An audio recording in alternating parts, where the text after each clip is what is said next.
In this video, I'll show you how to remove device verification in Docusign using a simple and practical method.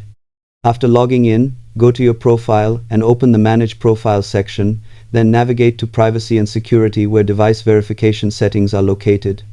From there, you can manage or disable new device verification depending on your preferences. While this can make logins faster and more convenient, it's important to understand that you may be reducing an extra layer of account protection. Docusign includes this feature to help prevent unauthorized access, so removing it should be done carefully. If you frequently switch devices, adjusting settings might help, but always consider your security needs first. You can also re-enable verification later if needed, which adds flexibility. Overall, it's a quick process, but balancing convenience and safety is key. Subscribe for more honest, practical tech tutorials that help you stay secure and efficient.